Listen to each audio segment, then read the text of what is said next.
Inilah yang kita nak cerita peranan Israel, Syiah. Orang tak cara.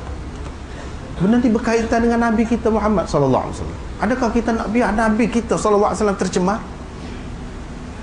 Oh, kalau tengok cerita tengok cerita ni, hak Isra' Mi'raj. Hak Isra' daripada rumah Ummu Hani. Ini contoh yang keberapa dia? Contoh yang keberapa? Yang kelima, kau rasa gitulah. Kalau kita tengok dalam buku ni, contoh yang keempat bukan yang keempat, contoh yang ketiga, muka surat 45, kisah Isra' Mi'raj dari rumah Ummu Hani. Orang pakar belakang.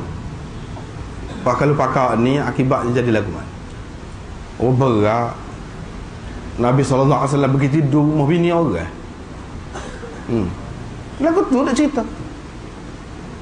Sembahyang subuh. Hari DAN 8984. DAN 8984 soal lagi ni. Kena betul lah. Ya. Kalau kita perhatikan, nampak Nabi SAW ni pergi tidur rumah bini orang. Lepas tu semayang Isya pula, semayang subuh rumah bini orang tu, Ummu Hani tu. Padahal kawan tu tak masuk Islam pun lagi. Isra' Mi'raj ni bila? Tak terfikir hak tu. Buat apa? Duk percaya kau ni lah Ibn Ishaq ni lah. Dah orang panggil Imamul Maghazi, ada dalam kitab dia rayak habis. Ni punca. Jadi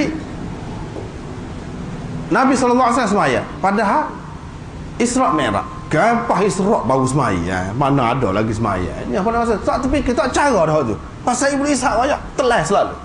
Ini penyakit. Ni benarnya akibatnya. Padahal suami dia tu musuh ketat Nabi SAW. Macam mana Nabi pergi tidur rumah dia? Ni ketika di Mekah. Macam mana? Tak mungkin. Lepas tu Nabi SAW nak pergi royak kau orang ramai tentang Isra' dia ni. Ummu Hani tu pegang kain dia pula. Nampak perut Nabi SAW. Dia pegang macam suami isteri. Gapo dia kesan dia? Dia nak royak gapo? Kesannya Nabi SAW dia tak boleh harap lah. Tak boleh harap. Pakai gapo dia pelajaran yang kita boleh dapat daripada cerita ni kau dia? Pergi tidur rumah orang. Kan dia ada anak ramai kan? Bini baru mati. Apa yang tinggal anak kecil-kecil tu? Kalau kita terima cerita ni, maka teruk benar Nabi SAW. Lepas tu bila Nabi SAW nak pergi royak tu, dia kata lama kan orang akan jadi murtad. Siapa dia nak murtad? Siapa dia? Berapa orang sahabat macam tu?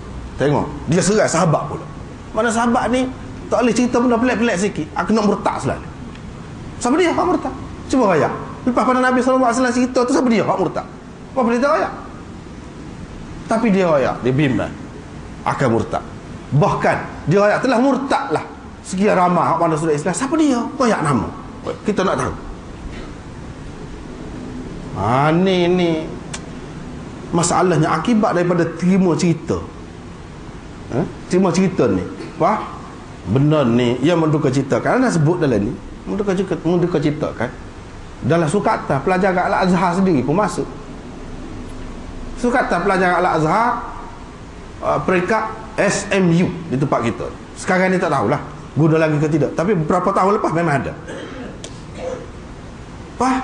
Anak rayaknya tak selamat. Nak rayaknya benteng kita tu telah dimasuki oleh musuh, tak tahu kok ni masuk belakang. Kita tak khabar-khabar. Masing-masing tak percaya. Ada percaya Azhar, takkan tak itu. Hak ni percaya Ibnu Ishaq, seorang yang dikatakan Imamul Maghazi, takkan tak boleh. Gitu. Dia ustaz pula rakyat kita, takkan dia tak pandang. Lagu tu hakikat dia. Sekarang ni kalau baca fikir boleh. Pas cerita ni ambil mana? Ada dalam Ibnu Ishaq. Cuba cari lain. Ada mana?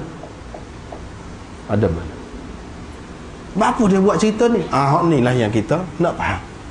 Hak ni yang kita nak faham.